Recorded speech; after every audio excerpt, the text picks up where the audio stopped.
অন্তর্বর্তী সরকারের প্রধান উপদেষ্টার দায়িত্ব গ্রহণের পর প্রথমবারের মতো জাতিসংঘের সাধারণ অধিবেশনে যোগ দিয়েছেন নোবেলজয়ী অর্থনীতিবিদ অধ্যাপক ডক্টর মোহাম্মদ ইউনূস। বিভিন্ন কারণেই তার এই সফর বেশ গুরুত্বপূর্ণ ছিল।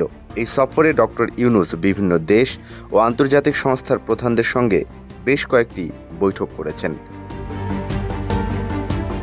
জানা গেছে, জাতিসংঘের ৭৯তম সাধারণ অধিবেশনের সফরে প্রধান উপদেষ্টা ডক্টর মোহাম্মদ ইউনূস মার্কিন প্রেসিডেন্ট জো বাইডেন সহ ১২ দেশের সরকার ও রাষ্ট্রপ্রধানদের সঙ্গে সাক্ষাৎ করেছেন। এছাড়াও ৪ দিনের সংক্ষিপ্ত এই সফরে তিনি বিভিন্ন আন্তর্জাতিক সংস্থার প্রধানদের সঙ্গে সাক্ষাৎ করা সহ অংশ নিয়েছেন সাইডলাইনের ৪০টি উচ্চ পর্যায়ের বৈঠকেও।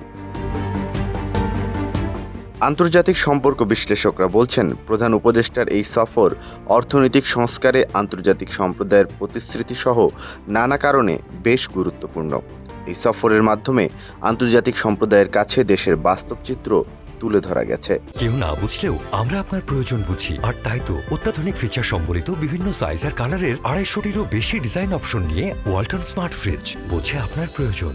গণ অভ্যুত্থানের মুখে গত ৫ আগস্ট শেখ হাসিনা সরকারের পতনের পর নতুন অন্তর্বর্তীকালীন সরকার গঠনের মাত্র ১.৫ মাসের ব্যবধানে এবার জাতিসংঘ অধিবেশনে যোগ দেয় বাংলাদেশ।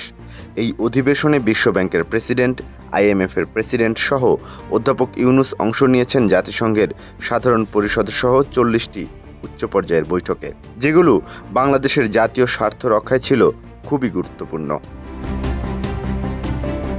যুক্তরাষ্ট্র সফরকালে ডক্টর ইউনূসের সঙ্গে সাক্ষাৎ করেন বিশ্বব্যাংকের প্রেসিডেন্ট অজয় বঙ্গ।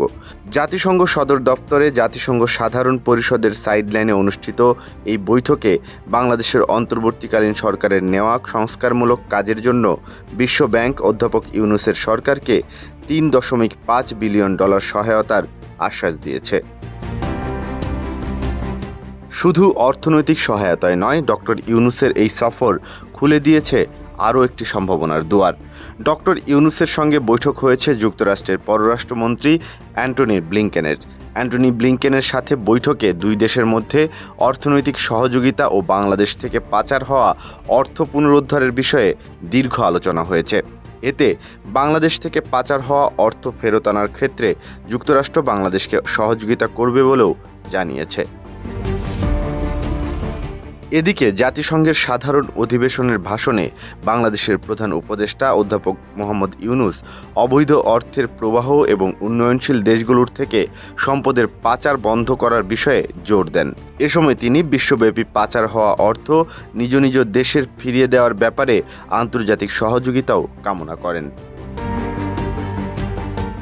এই সফর আরও একটি কারণে বেশ গুরুত্ব বহন করছে বাংলাদেশের জন্য। বাংলাদেশের প্রধান উপদেষ্টা অধ্যাপক ইউনূসের সঙ্গে বৈঠক হয়েছে জাতিসংঘ সদর দফতরে জাতিসংঘ সাধারণ পরিষদের সাইডলাইনে চীনের পররাষ্ট্রমন্ত্রী ওয়াং এর।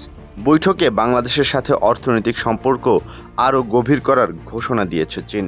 এছাড়াও চীন নবায়নযোগ্য জ্বালানি সহ অন্যান্য বিষয়েও বাংলাদেশকে সহযোগিতা করতে আগ্রহ প্রকাশ করেছে।